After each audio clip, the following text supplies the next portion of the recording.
Di sebuah kampung yang panas terik, ada seorang penjual es yang selalu laris karena harga murahnya. Namun, siapa sangka, di balik manisnya dagangan itu tersembunyi kecurangan yang membuat banyak orang menderita. Dan pada akhirnya, azab Allah menimpa dirinya dengan cara yang tak pernah ia bayangkan. Inilah kisah nyata yang penuh pelajaran. Azab penjual es nakal. Siang itu, terik matahari begitu menyengat di sebuah kampung sederhana. Anak-anak berlarian di jalan, wajah mereka merah kepanasan. Di tengah hiruk-pikuk itu, suara khas seorang penjual terdengar nyaring. Es seger, es serut, manis, murah. Itulah Karman, penjual es serut yang terkenal di kampung. Gerobaknya sederhana, hanya kotak kayu dengan botol-botol sirup warna-warni yang disusun rapi.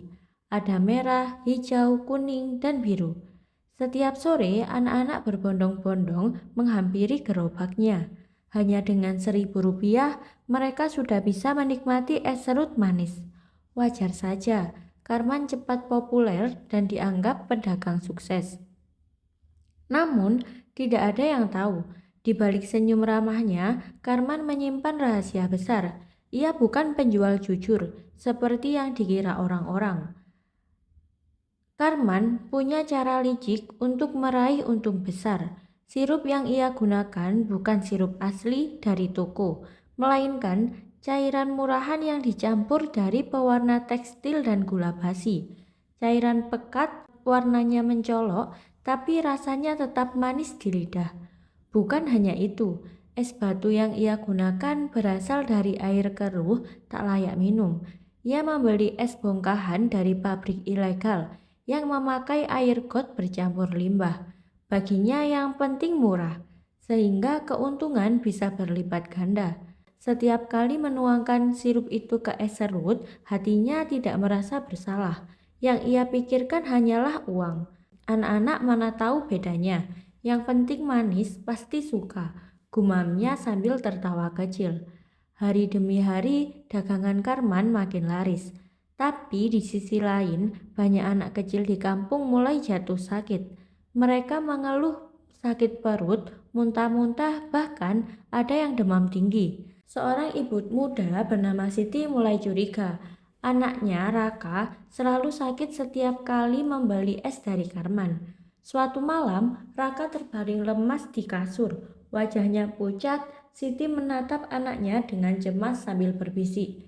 Ya Allah, kenapa anakku sakit begini terus? Apa karena es itu? Keesokan harinya, Siti mencoba menegur Karman dengan hati-hati. Namun Karman malah menanggapinya dengan sinis. Bu, jangan asal nuduh. Anak sakit ya wajar. Kalau benar es saya yang bikin sakit, kenapa orang lain nggak apa-apa? Katanya sambil tertawa mengejek. Siti hanya terdiam meski hatinya semakin resah. Dengan uang hasil dagangan, Karman membeli motor baru. Ia juga sering pamer emas kepada tetangga. Orang-orang heran melihat perubahan hidupnya yang begitu cepat. Tapi Karman semakin tamak. Ia mulai menjelek-jelekan penjual es lain, bahkan ia sengaja menurunkan harga lebih murah agar semua orang hanya membeli darinya. Kalau ada yang jual es lain saya, nggak usah dibeli. Dijamin lebih mahal dan nggak enak. Teriaknya kepada anak-anak sambil tertawa. Warga mulai merasa ada yang aneh, tapi belum ada yang berani menentangnya. Semua masih terpesona dengan harga murah dan tampilan sirup warna-warni itu. Suatu malam, Karman bermimpi aneh. Ia berada di lapangan luas, dikelilingi anak-anak kecil dengan wajah pucat. Mereka menunjuk ke arahnya sambil berkata, "Engkaulah yang membuat kami sakit, engkaulah yang memberi racun." Karman berlari ketakutan, tapi anak-anak itu terus mengejarnya. Ia terbangun dengan tubuh basah oleh keringat dingin. Nafasnya tersengal-sengal, namun bukannya sadar, ia justru menganggap itu hanya mimpi biasa. Esok harinya, ia kembali berjualan dengan senyum lebar, seakan tidak pernah terjadi apa-apa. Tapi sesungguhnya tanda-tanda azab mulai mendekatinya. Suatu sore, hujan deras mengguyur kampung. Karman tetap berjualan meski jalannya licin. Saat mendorong gerobaknya melewati genangan air, tiba-tiba roda depannya tersangkut batu. Brak! Gerobaknya terbalik, botol-botol sirup pecah, cairan merah, hijau, dan kuning tumpah ke jalan. Warga yang berlindung dari hujan memperhatikan kejadian itu. Seorang bapak mendekat, mencoba menolong, tapi begitu melihat cairan yang mengalir, ia kaget. Ini baunya aneh sekali, bukan sirup biasa. Ini mirip cat tembok. Orang-orang segera berdatangan. Ada yang mengambil sampel cairan itu, lalu mencium aromanya. Ternyata benar, cairan tersebut bukan sirup makanan, melainkan pewarna berbahaya. Astagfirullah, pantas saja banyak anak-anak sakit, seru seorang ibu. Karman panik, ia berusaha mengelak. Bukan, itu cuma kebetulan. Jangan percaya, itu tetap aman diminum. Namun bukti sudah jelas, warga mulai marah dan menolak membeli dagangannya lagi. Sejak hari itu, nama Karman tercemar. Tidak ada lagi anak-anak yang berani mendekat ke gerobaknya. Ibu-ibu melarang keras anak mereka membeli es serut darinya.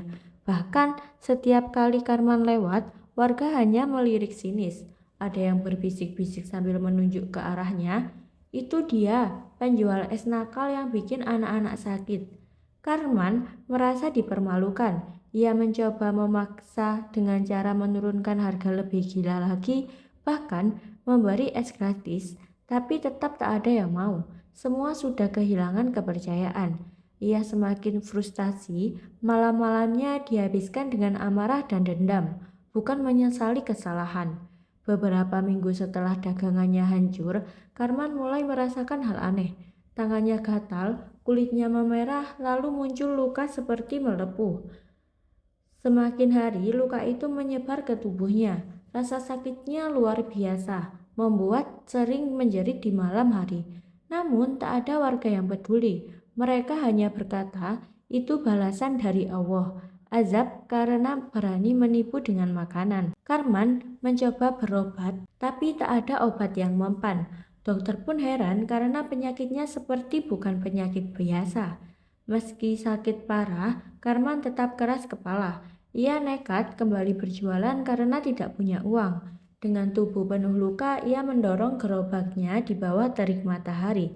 Saat melewati jalan kampung, tiba-tiba ia merasa pusing. Pandangannya berkunang-kunang, ia berusaha bertahan, tapi tubuhnya roboh menimpa gerobak. Bruk! Botol-botol sirup beracun itu pecah dan tumpah ke seluruh tubuhnya. Cairan pekat masuk ke luka-lukanya membuat menjerit kesakitan. Panas, sakit, tolong. Orang-orang berdatangan tapi tak ada yang berani menolong. Semua hanya terdiam, ngeri melihat tubuh Karman menggeliat kesakitan di antara cairan racun yang selama ini ia jual.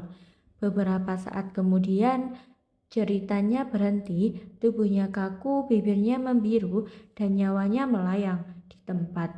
Kematian Karman menggemparkan kampung. Gerobaknya dibiarkan hancur sebagai peringatan bagi siapapun yang lewat. Ibu Siti yang anaknya pernah sakit karena es itu berkata lirih, beginilah akibatnya kalau mencari rezeki dengan menipu. Tidak ada keberkahan, yang ada hanya azab. Warga pun mengambil pelajaran. Mereka sadar bahwa makanan dan minuman adalah amanah besar. Sekali saja berkhianat, akibatnya bisa fatal. Mulai hari itu, warga kampung lebih berhati-hati memilih makanan dan selalu mengingatkan anak-anak mereka untuk tidak tergoda harga murah yang berbahaya. Kisah ini mengingatkan kita bahwa rezeki yang haram tidak akan pernah membawa kebahagiaan. Meski tampak manis di awal, akhirnya akan berbuah pahit. Menipu dengan makanan sama saja dengan mencelakakan banyak orang, dan Allah tidak akan tinggal diam. Lebih baik hidup sederhana dengan rezeki halal daripada kaya dengan cara kotor yang hanya berujung pada kehancuran. Kehidupan ini ibarat sebuah pasar besar. Setiap hari kita berdagang, ada yang menjual barang, ada yang menawarkan jasa, bahkan ada yang berdagang dengan amal dan kebaikan. Namun, apapun yang kita jual, ada satu prinsip yang tidak boleh dilanggar, yaitu kejujuran. Kisah Karman Pedagang es yang jahat adalah cerminan nyata bahwa rezeki yang didapat dengan menipu tidak akan pernah membawa berkah. Kita belajar bahwa setiap kebohongan pasti akan terbongkar. Mungkin tidak sekarang, mungkin tidak besok, tapi cepat atau lambat kebenaran akan terungkap. Doa orang yang teraniaya tidak pernah tertolak saat kita menzolimi orang lain. Ingatlah bahwa doa mereka lebih tajam daripada pisau, lebih kuat daripada senjata. Doa mereka langsung menembus langit. Harta haram tidak pernah langgeng. Uang hasil tipu daya meski banyak hanya akan habis bersama kesengsaraan. Sebaliknya, rezeki halal yang sedikit akan membawa ketenangan hati dan keberkahan. Keserakahan adalah awal kehancuran. Orang yang hanya mengejar keuntungan tanpa peduli halal haram, cepat atau lambat akan jatuh dalam lubang yang ia gali sendiri. Maka, mari kita jaga setiap langkah, jangan pernah menipu, jangan pernah merugikan orang lain hanya demi keuntungan sesaat. Ingatlah, azab bisa datang kapan saja dengan cara yang tidak pernah kita duga. Semoga kisah ini menjadi pengingat untuk kita semua, agar selalu jujur dalam berdagang, ikhlas dalam bekerja, dan berhati-hati dalam mencari rezeki. Karena pada akhirnya kita tidak hanya berdagang di dunia, tapi juga sedang berdagang untuk akhirat. Jika cerita ini membuatmu merenung dan sadar pentingnya kejujuran, jangan lupa like, subscribe, dan bagikan video ini agar semakin banyak orang yang mendapatkan pelajaran dari kisah ini. Terima kasih sudah menonton sampai akhir. Sampai jumpa di cerita selanjutnya.